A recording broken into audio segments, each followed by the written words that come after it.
Hello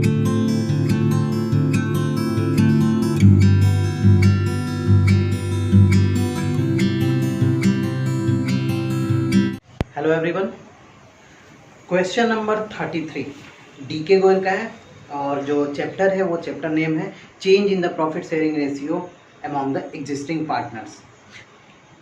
और जो इसमें टॉपिक है ये क्वेश्चन नंबर 33 का, ये accounting for revaluation of assets and liabilities where there is a change in the profit sharing ratio of the existing partner.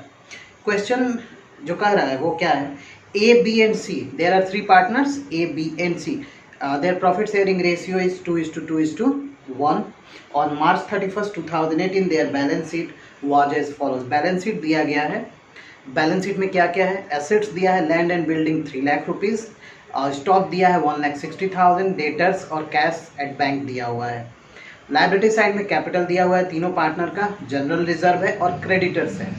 Normally अगर general reserve के बारे में क्वेश्चन में कुछ नहीं कहता है, अगर प्रॉफिट दिया रहता हो और जनरल रिजर्व भी हो और नॉर्मली कुछ बाहर एडजस्टमेंट में या फिर एडिशनल इन्फॉर्मेशन में इसके बारे में कोई इन्फॉर्मेशन नहीं हो, तो हम लोग डिस्ट्रीब्यूट कर देते हैं पार्टनर्स के ओल्ड रेशियो में। From 1 April 2018 they decided to share future profits in the ratio of 1:2:3। Means in future उनका जो प्रॉफिट शेयरिंग रेशियो होगा वो 1:2:3 होगा। For this purpose the following are agreed upon. क्या क्या है, 3 पॉइंट बेसिक दिए गए हैं इसमें। Goodwill of the firm was valued at ये 4,50,000। सेकेंड पॉइंट है land and building will be appreciated by 20%। और लैंड एंड बिल्डिंग की जो वैल्यू है वो बुक वैल्यू है 3 लाख रुपीज़, 20% से बढ़ गया है। Capitals of the partners will be in proportion to their new profit sharing ratio. For this purpose current accounts will be open. इस क्वेश्चन में 3 मेन पॉइंट दिए गए हैं। एक गुडविल का दिया गया है, दूसरा रिवैल्यूएशन का और तीसरा कैपिटल एडजस्टमेंट के लिए दिया गया है। तो हम कैपिटल एडजस्टमेंट यानी कि थर्ड पॉइंट को सबसे लास्ट में करेंगे। सबसे पहला काम जो है वो क्या है, रिवैल्यूएशन करेंगे। तो रिवैल्यूएशन करते हैं, रिवैल्यूएशन की एंट्री करनी है। क्वेश्चन में कह रहा है कि पास नेसेसरी जर्नल एंट्रीज पास करना है। कैसे पास करेंगे, जब भी रिवैल्यूएशन करते समय प्रॉफिट होता है तो प्रॉफिट कब होगा, 2 वजह से प्रॉफिट होगा। पहला, या तो एसेट्स की वैल्यू बढ़े या फिर लाइबिलिटीज़ की वैल्यू कम हो, दोनों केस में प्रॉफिट होगा। तो इन दोनों केस में रिवैल्यूएशन क्रेडिट होगा, क्योंकि रिवैल्यूएशन नॉमिनल अकाउंट होता है और नॉमिनल अकाउंट में प्रॉफिट को कहाँ लिखते हैं, क्रेडिट साइड में लिखते हैं। लॉस कब होगा रिवैल्यूएशन पे, जब एसेट्स की वैल्यू कम होगी और लाइबिलिटीज़ की वैल्यू बढ़ेगी। इस केस में क्या करेंगे, रिवैल्यूएशन को डेबिट साइड में लिखेंगे। तो इस क्वेश्चन में कह रहा है कि 20% का एप्रिसिएशन हुआ है, तो एप्रिसिएट हुआ यानी कि वैल्यू बढ़ा है, तो बढ़ेगा वैल्यू। जब भी प्रॉपर्टी बढ़ता है तो प्रॉपर्टी को डेबिट साइड में ही लिखते हैं, because assets always show debit balance. Increasing assets, अगर एसेट्स की वैल्यू बढ़ रही है तो डेबिट साइड में लिखते हैं। तो क्या लिखेंगे यहाँ पे, land and building journal entry करेंगे। सबसे पहले land and building account debit to revaluation account, revaluation account. कितना है लैंड एंड बिल्डिंग, 3 लाख है। 3 लाख का 20% कितना हो जाएगा, 60,000 का प्रॉफिट हो रहा है। हमने 60,000 का रिवैल्यूएशन अकाउंट ओपन किया। अब इस क्वेश्चन में आप देखेंगे तो कहीं पे भी कोई रिवैल्यूएशन ना तो लाइबिलिटीज का किया गया है ना ही एसेट्स का और किया गया है, एक्सेप्ट लैंड एंड बिल्डिंग। तो क्या करेंगे, ये जो प्रॉफिट आया है रिवैल्यूएशन पे, जो प्रॉफिट आया है, इस प्रॉफिट को हम इस अकाउंट से निकालेंगे और कहाँ ट्रांसफर करेंगे, पार्टनर्स के कैपिटल में, उनके ओल्ड रेशियो में। तो क्या होगा, जब भी प्रॉफिट यहाँ से ट्रांसफर होगा तो ये क्रेडिट बैलेंस, प्रॉफिट हमेशा क्रेडिट होता है, जब प्रॉफिट घटेगा इसमें से तो कहाँ चला जाएगा, डेबिट पे, ये अकाउंट चला जाएगा। सेकंड क्या होगा, यहाँ पे रिवैल्यूएशन अकाउंट डेबिट हो जाएगा, रिवैल्यूएशन अकाउंट डेबिट टू जितने पार्टनर्स हैं उनके पार्टनर्स में बांट देंगे। A's capital account to B's capital account to C's capital account. ये तीनों पार्टनर को उनके ओल्ड रेशियो में बांटेंगे। कितना बांटेंगे, 60,000, 24,000 एंड 12,000। हमने रिवैल्यूएशन कर लिया, यानी कि हमने सेकेंड पॉइंट कर लिया। रिवैल्यूएशन पे जो प्रॉफिट आया हमने पार्टनर्स के कैपिटल अकाउंट में बांट दिया। अब क्या करेंगे, थर्ड जो करेंगे वो गुडविल का करेंगे। तो ये एक्चुअली क्वेश्चन में ध्यान से समझ लीजिए कि गुडविल होता क्या है और इसका यूज क्या है, जो गुडविल की वैल्यू दी गई है उसका क्या यूज है। तो गुडविल इसमें है क्या और गुडविल का क्यों निकाला जाता है, यहाँ पे वैल्यू क्यों निकाला जाता है और फिर गुडविल के लिए एंट्री क्यों की जाती है। बेसिकली जो फर्म की जो रेपुटेशन है, फर्म की जो गुड फेथ है मार्केट में, फर्म का प्रेस्टीज है मार्केट में, फर्म का जो मार्केट में उसकी प्रतिष्ठा है, प्रेस्टीज, जो उसका गुड रेपुटेशन अच्छा है मार्केट में, इन सब की वजह से उस फर्म को एबनॉर्मल प्रॉफिट होता है। और वो एबनॉर्मल प्रॉफिट जितना भी रेशियो होता है, पार्टनर जितने भी पार्टनर होते हैं उनके ओल्ड जो भी रेशियो होता है उस रेशियो में उस एबनॉर्मल प्रॉफिट को बांट दिया जाता है। अब प्रॉफिट शेयरिंग रेशियो चेंज होगा, लेकिन प्रॉफिट तो एबनॉर्मल ही होगा उस गुडविल की वजह से। किसी की गुडविल का मतलब क्या, किसी ने अच्छे सर्विस दिए, कोई अच्छे से कस्टमर की सर्विस देता है, अच्छी क्वालिटी का सर्विस देता है, गुड्स देता है, सर्विसेज देता है, तो कस्टमर क्या करेंगे, बार बार उसी शॉप पे आएंगे, जिसकी वजह से उस शॉप को एबनॉर्मल प्रॉफिट होगा। तो होगा क्या, ये एबनॉर्मल प्रॉफिट सभी पार्टनर को बांटा जाएगा, लेकिन जब रेशियो चेंज हो जाएगा तो अब कुछ पार्टनर को कम मिलेगा। तो जब उनको कम मिलेगा हिस्सेदारी में, लेकिन उन्होंने भी तो एफर्ट किया था ना बिजनेस में, जिसके वजह से उस फर्म का मार्केट में रेपुटेशन अच्छा है, जिससे वो एबनॉर्मल प्रॉफिट गेन करती है। तो इसके लिए एक वैल्यूएशन किया जाता है जिसका नाम है गुडविल। उसकी मार्केट की पूरी गुडविल निकाली जाती है on the basis of past profit और सुपर प्रॉफिट। आपने पीछे मेथड पढ़ा हुआ है वैल्यूएशन ऑफ गुडविल। और उसकी फ्यूचर की गुडविल निकाली जाती है, फ्यूचर में उस गुडविल की वैल्यू क्या होगी, उस गुडविल का वैल्यू निकाला जाता है। और उसी वैल्यू को जितना सेक्रीफाइस करेगा रेशियो चेंज होने की वजह से, उस सेक्रीफाइसिंग रेशियो में उस सेक्रीफाइसिंग पार्टनर को कंपेंसेट करता है। कौन करता है, गेनिंग पार्टनर करता है। इसीलिए गेनिंग पार्टनर जितना वो गेन करेगा रेशियो चेंज होने की वजह से, उतना ही इस गुडविल के जो अमाउंट लिखा हुआ है उतना वह अपने कैपिटल में से सेक्रीफाइसिंग पार्टनर को देगा। तो हमको सबसे पहले सेक्रीफाइस और गेन निकालने की जरूरत पड़ेगी यहाँ पे। तो हम निकाल लेते हैं यहाँ पे सेक्रीफाइस एंड गेन, यहाँ पे साइड में निकाल लेते हैं। Calculation of sacrifice and gains. A और बी और सी का ओल्ड रेशियो कितना है, A B and C partner, old new. Old ratio कितना है 2:2:1। न्यू रेशियो कितना है 1:2:3। 1:2:3। कौन सेक्रीफाइस कर रहा है, ए का चेक करते हैं। 2/5 माइनस 1/6 30। 12 माइनस 5 7/30। ये सेक्रीफाइस कर रहा है। B 2/5 minus 2/6 30। 12 माइनस 10 2/30। ये भी सेक्रीफाइस कर रहा है। सी को देखते हैं, सी का है 1/5 माइनस 3/6। ये है 30। 6 माइनस 15 9/30। ये गेन कर रहा है। अब यहाँ पे ध्यान दीजिए, ए और बी क्या, रेशियो चेंज होने की वजह से ए और बी को क्या हो रहा है, नुकसान हो रहा है। कितने का नुकसान हो रहा है, 7:2 का उन लोगों को लॉस हो रहा है। ठीक है, यानी कि ये 7/30 अपना सेक्रीफाइस करेगा, ये 2/30 करेगा, और इन दोनों का जो रेशियो है उसको गेन किसको होगा, सी को गेन होगा। तो सी जो है गुडविल का जितना भी वैल्यू दिया गया है उस वैल्यू में से सी का हम 9/30 निकालेंगे।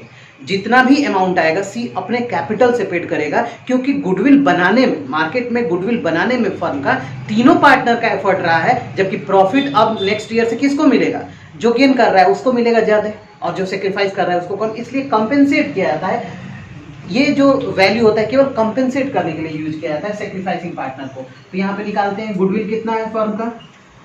Goodwill is equal to, it was 4,50,000 I think.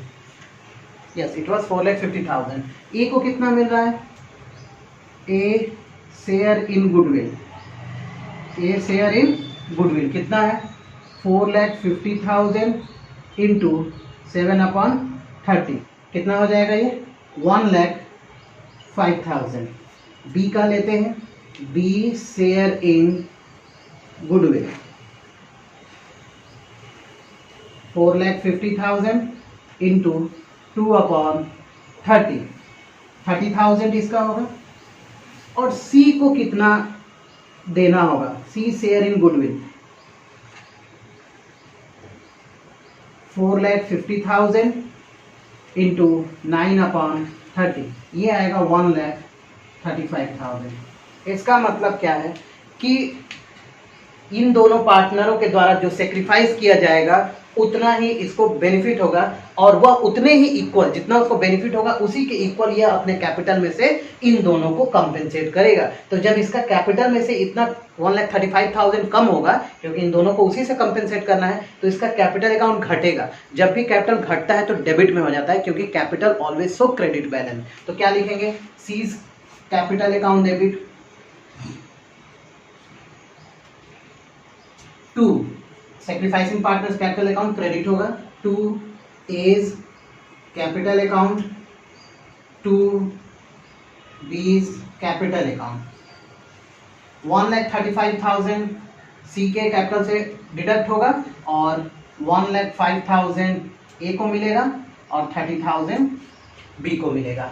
अब जो थर्ड पॉइंट है यहाँ पे, वो थर्ड पॉइंट है कि पार्टनर्स के जो भी कैपिटल है उस कैपिटल को न्यू रेशियो में एडजस्ट करना है, और जो भी डेफिशिएंसी होगी उसके लिए करेंट अकाउंट ओपन होगा, और जो भी एक्सेस अमाउंट होगा कैपिटल का उसके लिए भी करेंट अकाउंट ओपन होगा। थर्ड पॉइंट में सबसे पहले आपको कैपिटल को एडजस्ट करना पड़ेगा कि कैपिटल का एडजस्ट करेंगे तो कितना आएगा। जितने भी एडजस्टमेंट हुए हैं कैपिटल में वो सब एडजस्ट करने के बाद हमको क्लोजिंग कैपिटल निकालना पड़ेगा। तो यहाँ पे मैं लिखता हूँ, calculation of capital of the partners. Partner कौन कौन से हैं, ए, बी और सी। ए, बी और सी तीन पार्टनर हैं। Existing capital, existing capital working note मैं यहां कर रहा हूं। ये एग्जिस्टिंग कैपिटल कैसे निकलेगा, वर्किंग नोट, एग्जिस्टिंग कैपिटल कैसे निकलेगा तीनों पार्टनर का, ए, बी और सी। ये एग्जिस्टिंग कैपिटल निकलेगा। सबसे पहले कैपिटल लिख देते हैं। ए का कितना दिया है, 2 लाख, बी का 1,50,000, सी का 90,000। अब क्या करेंगे, रिजर्व को हमने ट्रांसफर किया था, रिजर्व को ट्रांसफर नहीं किया था, तो रिजर्व को भी ट्रांसफर कर लेते हैं। जनरल रिजर्व, रिजर्व कितना है 40,000, 40,000 को ओल्ड रेशियो में डिस्ट्रीब्यूट करेंगे। 16,000, 16,000, 8,000। अब जनरल रिजर्व के बाद क्या करना है, जो भी प्रॉफिट ऑन रिवैल्यूएशन हुआ है उसको भी यहां लिख देते हैं। प्रॉफिट ऑन रिवैल्यूएशन, रिवैल्यूएशन पे प्रॉफिट कितना कितना हुआ था, 24,000, 24,000 एंड 12,000। ओके, जो गुडविल में कंपेंसेट हुआ है उस गुडविल में क्या, यहाँ पे क्या करेंगे गुडविल का,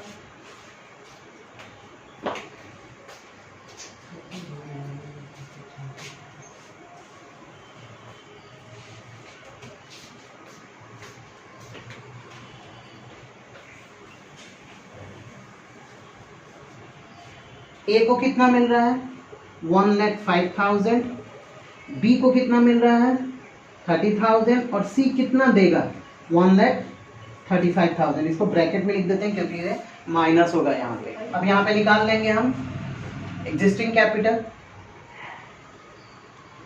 कितना आएगा 3,45,000। इसका ऐड करते हैं 2,20,000। इसका कितना होगा 25,000, निगेटिव आएगा। अब ये जो एग्जिस्टिंग गुडविल आया है इसी गुडविल को आपको न्यू रेशियो में यहाँ पे रखना है फर्म में। ये ओल्ड रेशियो में है, अब इसको न्यू रेशियो में करना है। तो कैसे करेंगे? Total capital of the firm, second working note है यहाँ पे। इन तीनों को जब आप ऐड करेंगे तो ये कितना आएगा? 5,40,000। इसी 5,40,000 को ए बी सी के न्यू रेशियो में डिस्ट्रीब्यूट करना है। ए को कितना मिलेगा? 5,40,000 का 1/6 90,000। बी को कितना मिलेगा? 5,40,000 का 2/6 1,80,000। सी के हिस्से में कितना आएगा? 5,40,000 इंटू 3/6 2,70,000। इसका मतलब क्या है? 90,000 ए का कैपिटल होना चाहिए, एक 1,80,000 बी का होना चाहिए और 2,70,000 सी का होना चाहिए। बट ए का है कितना? 2,45,000 जो कि ज्यादा है, इसके रिक्वायर्ड कैपिटल से ये ज्यादा है, तो ये क्या करेगा? निकाल लेगा। बेसिकली तो ये निकालेगा, बट यहाँ निकालना नहीं है। कह रहा है कि अगर एक्सेस होता है तो भी करेंट अकाउंट में ट्रांसफर करेंगे और डेफिसिट होगा तो तब भी करेंट अकाउंट में ट्रांसफर करेंगे। तो करेंगे क्या? यहाँ पे पहले लिख लेते हैं। एग्जिस्टिंग कैपिटल कितना है? 3,45,000। बी का कैपिटल एग्जिस्टिंग कितना है? 2,20,000। सी का कितना है? 25,000। निगेटिव बैलेंस है। अब यहाँ पे क्या करेंगे? रिक्वायर्ड कैपिटल, रिक्वायरमेंट कितने की है? 90,000। ए का 90,000 होना चाहिए, बी का 1,80,000 होना चाहिए और सी का 2,70,000 होना चाहिए। यहाँ पे कौन सा ज्यादा है? एग्जिस्टिंग वाला ज्यादा है, यानी कि इतना निकालेगा तो इसको और कितना करंट अकाउंट में ट्रांसफर करेंगे? 2,55,000। 2,55,000 ये क्रेडिट होगा। यहाँ पे कितना क्रेडिट होगा? 40,000 क्रेडिट होगा और यहाँ पे 2,95,000 डेबिट होगा।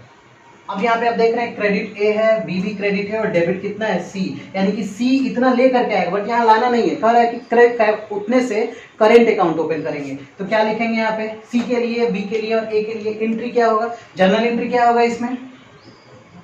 फर्स्ट 2,55,000 ए का ज्यादा है, यानी कि ए निकाल सकता है, तो यहाँ पे क्या करेंगे? निकालना नहीं, उतने को करंट अकाउंट में ट्रांसफर करना है। तो ए का कैपिटल घटेगा, एज कैपिटल अकाउंट डेबिट, क्योंकि ए का कैपिटल केवल 90,000 रखना है और उसका कितना ज्यादा है? 2,55,000। तो इसको कैपिटल अकाउंट से निकाल के करंट अकाउंट में ट्रांसफर करेंगे। A's capital account debit to A's current account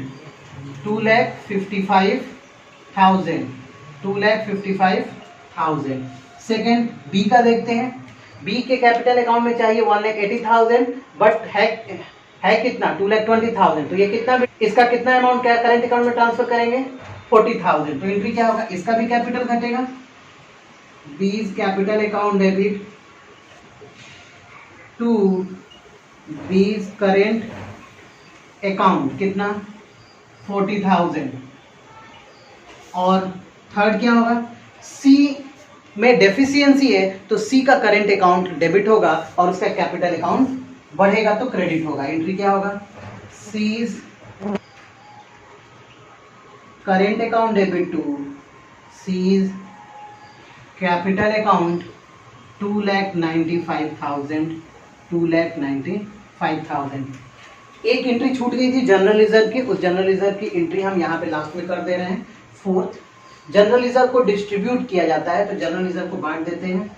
general reserve account debit to A's capital account to B's capital account to C's capital account 16,000, 8,000 और ये हो गया 14,000। जनरल रिजर्व का एडजस्टमेंट हम कर चुके हैं कैपिटल में, एंट्री जो है वो छूट गई थी, वो एंट्री यहाँ पे है।